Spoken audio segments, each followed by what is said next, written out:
Bonjour chers enfants, ça va? J'espère que vous allez bien. Aujourd'hui on va voir une nouvelle leçon, c'est reproduire un assemblage de figures. C'est la leçon 117. On va commencer par le calcul mental. 36 plus 25, 15 plus 12, 25 plus 15, 27 plus 14 et 49 plus 12, 38 plus 15.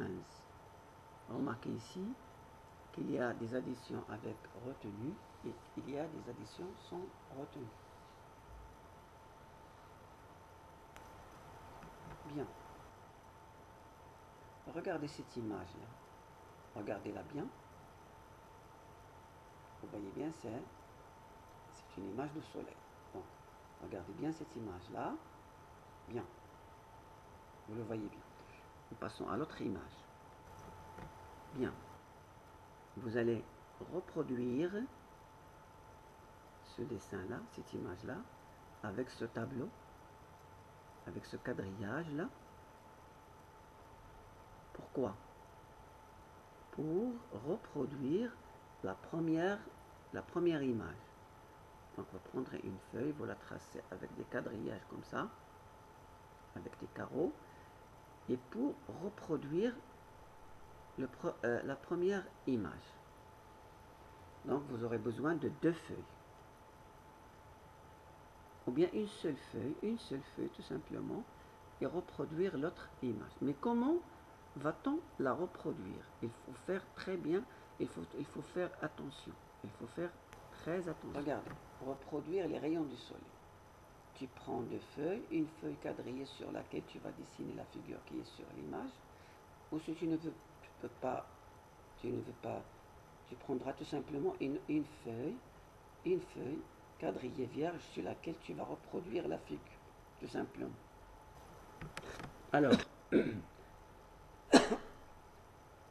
quand on reproduit cette figure, quel est le problème? Le problème, c'est la plupart des erreurs portent sur les traits obliques.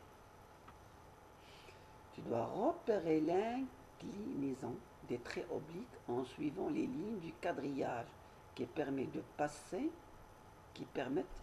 passer d'une extrémité à l'autre. Tu peux marquer pour ne pas faire des fautes. Tu peux marquer les deux extrémités des traits obliques, les deux extrémités, sur un quadrillage par des nœuds. Et puis tu dessines le chemin à suivre sur le quadrillage en bleu, tout simplement. Si tu suis ces conseils-là, tu reproduiras la même image, la même figure sur le quadrillage.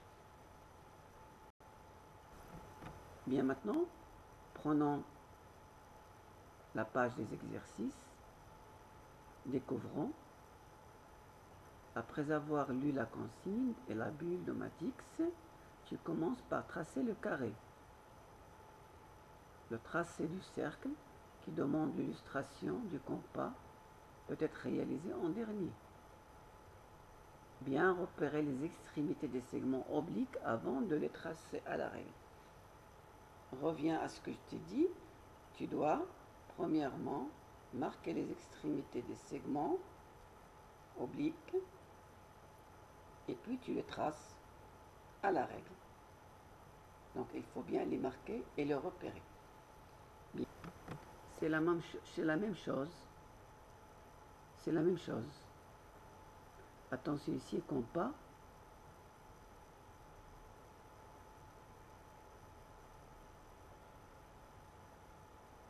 C'est la même chose.